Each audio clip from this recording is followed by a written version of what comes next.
salah satu yang paling menarik, Anda dikenal sebagai Bapak Petani Milenial. Nah, ini juga melekat ke diri Anda, Mas Wamen. Nah, bagaimana kemudian Anda melihat petani milenial saat ini yang kecenderungannya adalah mungkin ya untuk orang milenial gitu ya, anak muda milenial bahwa mencari kesempatan di bidang lain, di tempat lain itu lebih menggiurkan. Bagaimana kemudian meyakinkan bahwa petani milenial ini penting untuk sistem pangan di Indonesia? Jadi gini ya, orang kan di seluruh dunia itu sektor pertanian tuh memang generasi mudanya kan semakin lama kan semakin sedikit yang mau bertani. Memang kalau di Indonesia ini hampir 65% petani ya yang bertani itu di umurnya di atas 20 tahun. Nah, di Kementerian Pertanian ada 2 program yang melibatkan anak muda. Namanya Duta Milenial yang saya jadi Bapak Petani Milenial tadi. Itu adalah kita mendidik, kita melatih, memberikan penyuluhan, pendampingan, mentoring kepada anak muda untuk hilirisasi sektor pertanian. Nah, kita ingin bagaimana anak muda ini hadir tuh membawa sesuatu. Kalau di budidaya pengennya bawa IoT lah gitu ya, misalnya Internet of Things. Jadi segala sesuatunya ada loh yang sudah gitu. Walaupun memang belum banyak, tapi sudah ada yang memulai. Nah, orang tuh kan ada malesnya gitu ya. Aduh, malas nih nyemper-nyemper pakai drone. Terus aduh malas nih ke sawah nih, aduh panas, dia pakai Internet of Things. Beberapa ada loh yang khususnya di hortikultura ya, di sayur sama buah itu udah pakai itu, pakai algoritma gitu, pakai AI yang di jam tertentu, di ini tertentu, kemudian pupuknya berapa, tetes airnya netes di mana dan seterusnya, itu drip irrigation tuh ada yang ngerjain itu. Dan banyak yang berhasil. Tinggal memang bagaimana ini menjadi budaya ini semakin cepat gitu loh ya. Nah, itu poinnya sih. Sekarang kan bulan Ramadan, kemudian jelang Idul Fitri, nggak perlu khawatir nih masyarakat. Insya Allah aman. Kita lihat dari sisi produksi beras beres ya, kemudian bawang merah ya, kemarin sempat naik cabai lah ya. Cabai sempat naik, tapi sekarang udah di kondisi sudah turun, memang masih lebih mahal. Jadi permintaan tinggi, sementara suplainya kan ya segitu-segitu aja. Nah, makanya harganya agak tinggi. Tapi kita sudah berhasil kita tekan, dan Presiden Pak itu ya seminggu 3-4 kali lah telepon Mendak, telepon Mentan, telepon saya. Apa yang ditanya? Dar, harga-harga gimana? Iya benar. Makanya kita suka kalau ke daerah kan kita suka ke sidak pasar, kita cek harga-harga. Nah, termasuk operasi pasar. Nah, Mas Wamen, Anda ini kan salah satu tokoh muda yang berada di kabinetnya Pak Prabowo. Kemudian Anda hobinya ke lapangan. Iya gini ya. Anda hobinya ke lapangan. Temuan-temuan yang menarik apa aja sih di lapangan itu? Temuan yang menarik ya itulah kemarin lagi ramai-ramai itu ya minyak goreng, takarannya kurang itu ya. Itu katanya Pak Presiden marah, bener nggak sih Mas? Ya gimana sih ya kan, itu kan keliwatan lah. Maksudnya itu gini loh ya, serakahnya tuh masa ya 30-25% seperempat dari takaran diambil itu kan ya sebetulnya keliwatan lah ya.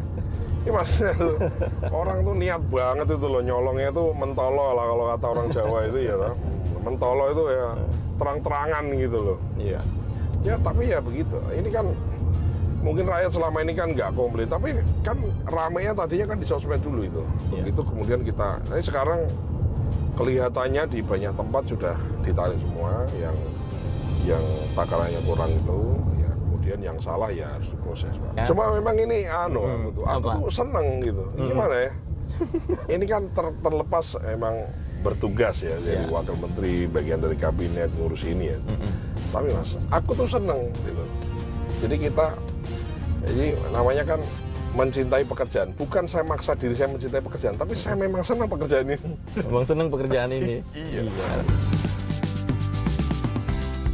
Kegiatan Wakil Menteri Pertanian Sudaryono pun terus berlanjut. Tak kenal kata lelah, di tengah matahari terik di bulan suci Ramadan, Mas Dar turun ke sawah mengikuti panen raya di Desa Bambalipuro, Bantul bersama para petani. Di tengah kegiatan panen raya tersebut, Wamentan mengingatkan para petani agar tidak menjual gabah di bawah Rp6.500. Mas Dar ingin para petani hidup sejahtera dan kaya raya.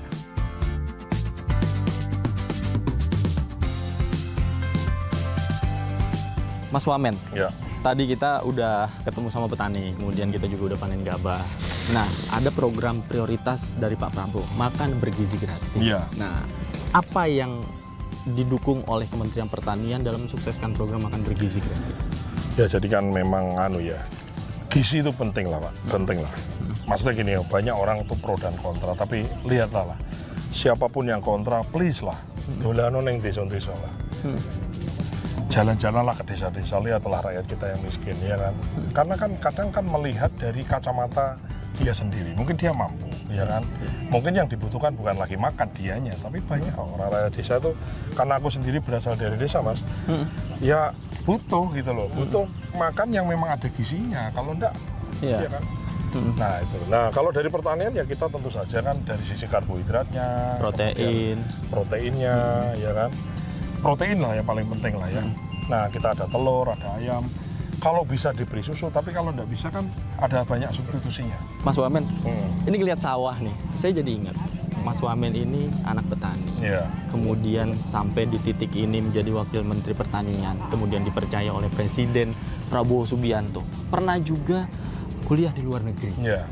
Boleh diceritakan, sampai di titik ini tuh seperti apa perjuangannya? Gini ya Pak ya, jadi saya dulu kan orang tua saya orang tani betul, terus bercita-cita lah. Nek kalau bisa anaknya tuh, ya bertani itu kan identik dengan miskin ya. Jadi bercita-cita kalau bisa anaknya tuh sekolah tinggi. Kalau bisa tidak nyangkul seperti bapaknya gitu lah ya. Cuman akhirnya ya nasib yang membawa saya akhirnya juga terjun ke pertanian.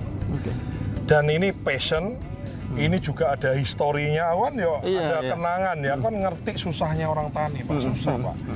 Ya berangkat pagi, pulang kena matahari, hasilnya mungkin dibandingkan mata pencarian lain kan nggak seberapa. Berarti ya, mikul gabah juga, panen. Ya, zaman dulu kan gitu. Belum ada kombi, belum ada belum ada. Kalau traktor waktu saya kecil sudah ada traktor hand traktor itu. Oh iya. Tapi kalau kombi itu belum ada. Jadi semua pakai manual terus dirontokin itunya ya. Makanya kalau saya Mas ya, saya mendalami, saya menjiwai Mas. Karena saya ngerti susahnya orang tani, bener. Nggak gampang. Ya orang di luar sana, orang di ibu kota, orang di kota tuh bisa ngomong dengan gampangnya, oh ini orang tani begini begitu ya, please lah. Sekali-sekali ya orang yang begitu tuh sekali-sekali ya mainlah ke desa-desa di Bantul, desa-desa di Kulon Progo, desa-desa di kabupaten-kabupaten yang memang banyak orang yang memang menggantungkan hidupnya dari tani. Kalau orang kayak kita nih, kita punya sumber mata pencarian, tiap bulan ada. Terus bertani, itu kan panen nggak panen kan tetap ada gajian Pak. Kalau beliau orang-orang tani ini, kalau gagal panen nggak ada duit. Jadi hidupnya digantungkan di situ, di tanaman itu gitu loh. Jadi ya nggak bisa juga kita kalau ngikutin sosmed ya perdebatan, karena apa, orang yang berisik di sosial media adalah orang yang mampu menurut saya ya.